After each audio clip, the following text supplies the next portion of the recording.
They're all around us. They are a source of wonder and fascination, of dreams and aspirations, a mixture of science, art, and magic. Remember when you dreamt of flying? It seems we all have. We marvel at how these silver birds defy gravity and soar with authority and grace. Of course, these magnificent machines don't fly themselves. For every airplane you see in the sky, there are hundreds of people behind it. Designers, manufacturers, service people, air traffic controllers, contractors, security personnel, training staff, mechanics. The list is immense. When airplanes are used, commerce is in motion. Goods and services are trading hands. People are employed. Over the past few years, general aviation has taken it on the chin. Unfair and incomplete media attention. Corporate executives using bad judgment. Pilots using bad judgment. Tragedies. All this negative media has an impact on the industry, on the commerce of aviation. And who is affected most? Employees, staff, people. In Colorado, there is a concerned group taking matters into their own hands to set the record straight.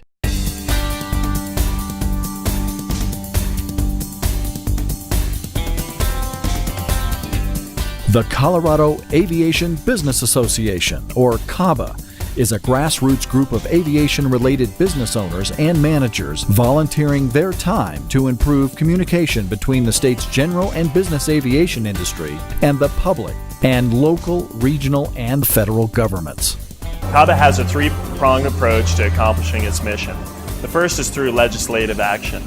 We reach out to our legislative representatives and we educate them on the benefits of business aviation. The second is through educational outreach. We reach out to the community and we also reach out to schools, high schools and elementary schools to educate them on the benefits of aviation. The third approach is through our membership committee, where we hold events for businesses and operators on the airport and throughout Colorado to meet each other, network, which creates jobs in all of itself.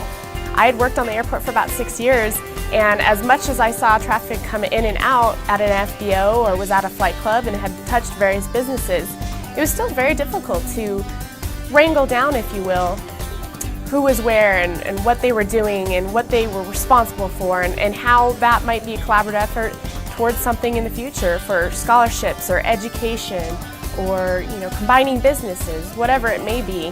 That's where our vision initially was. We want to make sure that it's understood by anyone that sees aviation here in Colorado that aviation is not a luxury in this state.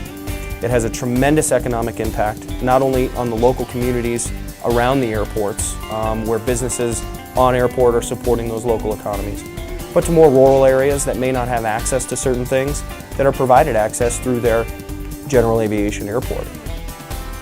Individuals and corporations don't use aviation in a vacuum. The community, the state, and the country benefit directly when business aircraft fly. What folks don't realize is the far-reaching impact of aviation, in particular with business and general aviation.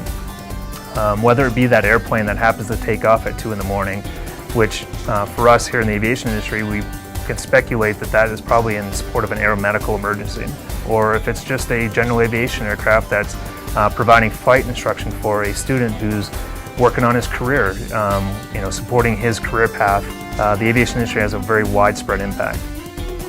One of CABA's primary tasks is to share the facts that Colorado's commercial and general aviation airports generate over $32 billion in revenue, while employing some 350,000 people. That employment has a statewide economic impact of $11 billion in salaries.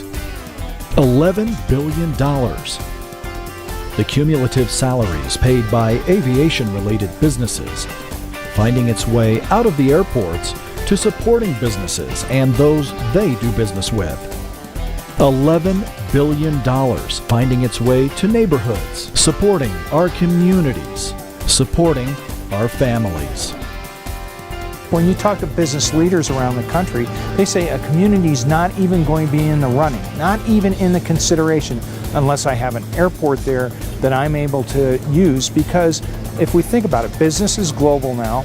It's all about servicing the customer, getting to the new markets, and being able to go and beat the competition with a better presentation, doing the face-to-face. I mean, we all talk about the wonders of teleconferencing, but still business is done face-to-face with a handshake, and that's how we create jobs, we create economic opportunity. We realized that there was a niche to be filled to educate the public on the benefits of business aviation. That's why in the spring of 2010, we initiated Aviation Saves. Aviation Saves turned into a huge event for CABA and gained us national notoriety. Aviation saves in so many ways. It saves the local economies by providing jobs. It saves businesses. It's a valuable business tool. It saves time and money for these businesses, especially in a hurting economy.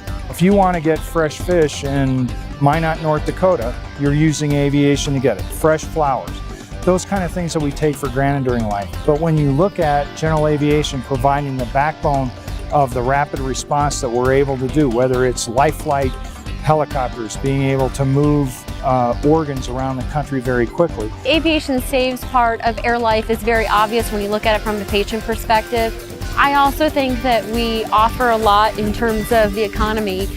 We put our bases, so we essentially decide where the next aircraft is going to be placed based on the population, based on the number of people, based on the number of injuries or incidents that that area has. And so we're constantly looking at how do we grow, how do we add resources to our program that still meets the demand of the population. So we're good neighbors, we're good taxpayers in that sense. We do employ a lot of folks, not just flight nurses and the pilots who operate the aircraft, but behind the scenes, the folks that really don't get a lot of credit are the mechanics that keep everything going, the communicators who run our communication center, who are very much like 911 operators in the sense that they take calls for help and help triage those, decide what is the best resources for that patient.